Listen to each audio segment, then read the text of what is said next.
Mais saúde. Oferecimento. ISSG é saúde para todos. E para explicar para a gente um pouquinho mais sobre o Junho Violeta, eu vou receber aqui o nosso doutor, nosso médico, doutor Cláudio Rezende, que além de médico da família, também é responsável pela internação domiciliar de idosos. E a enfermeira Karen Tange, que é responsável pela Casa de Repouso Golden Life.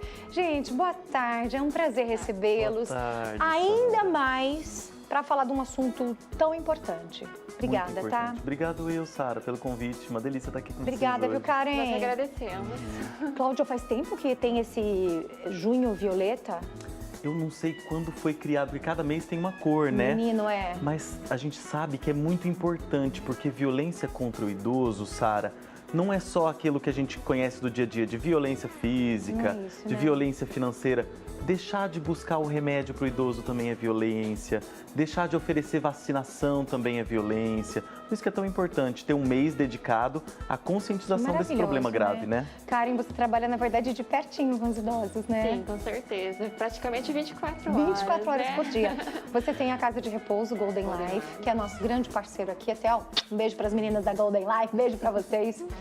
É muito importante a gente dizer, porque há casas de repouso e casas de repouso. Nós fomos conhecer a Golden Life, a gente viu. Eu cheguei ainda e falei assim, gente, isso aqui é um cantinho do céu, porque parece um paraíso. Todo mundo merece e deveria ter. Na verdade, existem muitas preocupações quando a gente fala de uma casa de repouso, né, Karen? Sim, com certeza. É assim, o convívio familiar é muito importante também, né? Essa questão da violência também tem que sempre estar interagindo profissional com familiar, né? O idoso, ele está ali para estar sendo acolhido, né? Por nós ali. E ele tem que estar sempre se sentindo o mais amável possível. Mais amável possível. Porque aquilo que a gente falou, gente, quando a gente fala de violência contra o idoso, a gente sim vê casos de violência no idoso das mais diversas formas e nos mais diversos locais. E muitas das vezes é dentro da família.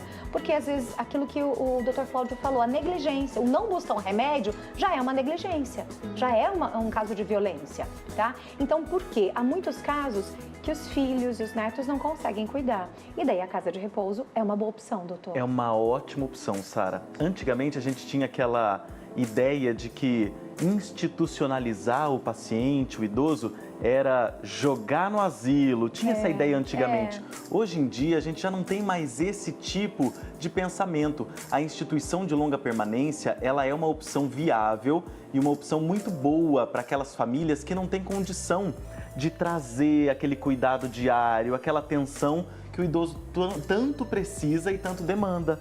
É o que eu falo, né? As gerações anteriores que hoje está na nossa casa de repouso, eles têm uma visão de que aquele asilo é um lugar ruim, né? E a geração que está trazendo esse idoso para nossa casa, para nossa instituição, ele já tem uma visão diferente. É aquela visão de uma casa em que vai ser acolhedora, uma casa em que vai fazer tudo o que eu, filho, não posso fazer hoje porque eu preciso trabalhar, porque eu preciso cuidar do meu filho pequeno, porque eu não tenho uma casa estruturada para poder acolher esse idoso, né? Então, assim, isso que o doutor falou é muito importante. Não é assim, realmente, aquele asilo que realmente largava o idoso ali e...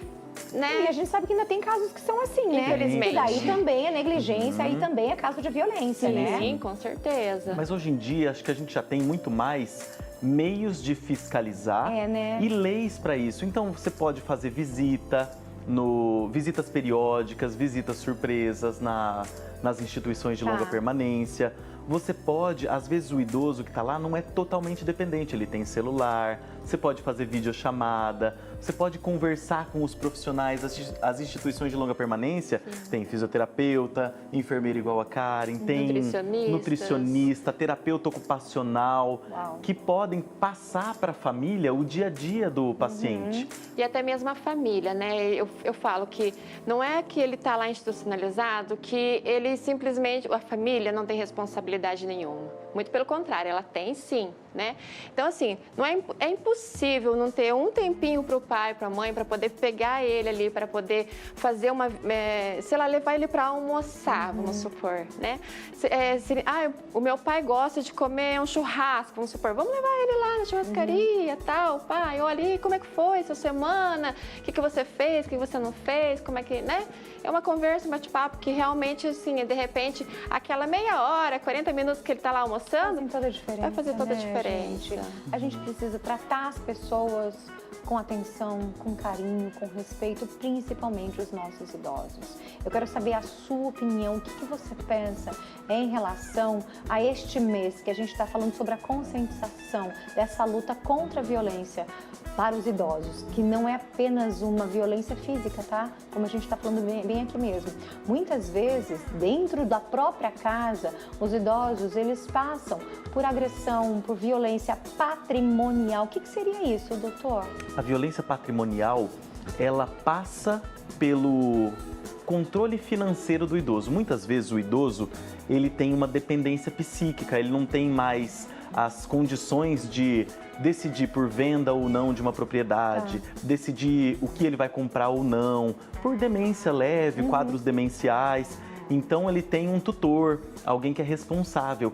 E muitas vezes essas pessoas que são responsáveis pelo financeiro do idoso, eles aproveitam dessa situação de fragilidade e acabam desviando dinheiro. Isso é muito mais comum do que a gente imagina, do que a gente pensa. A violência patrimonial é muito comum, Sara.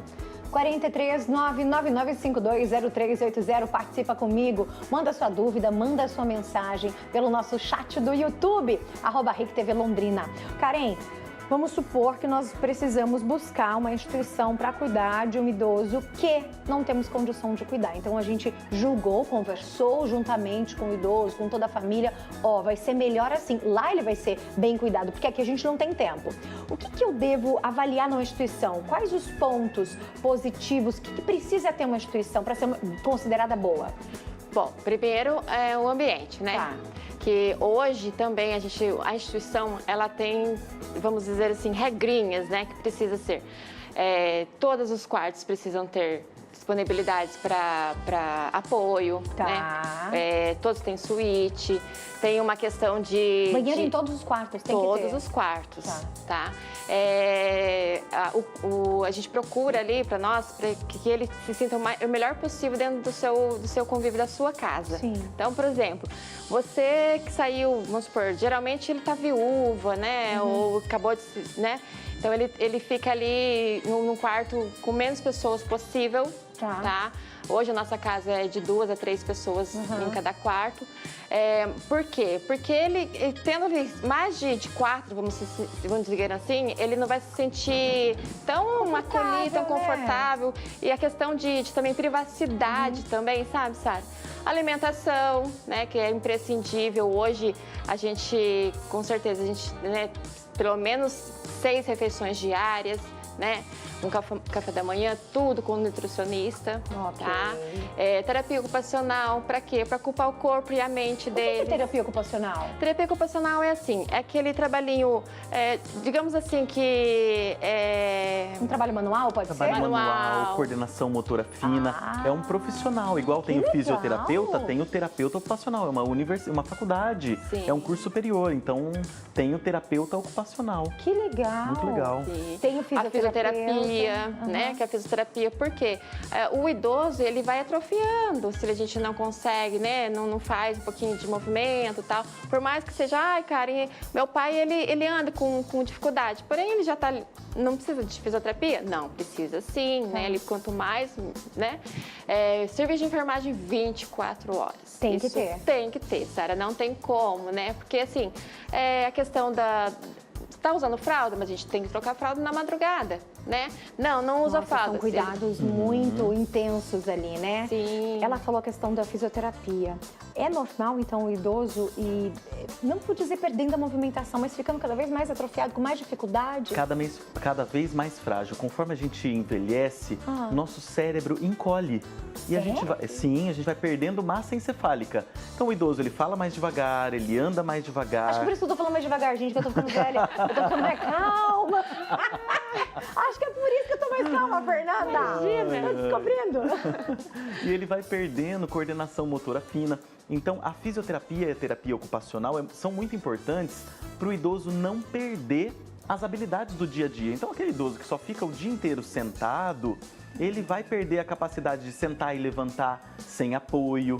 Então, o profissional da educação física também entra nessa, para ele não perder musculatura, porque a partir dos 60, o músculo vai embora conforme a gente não vai exercitando.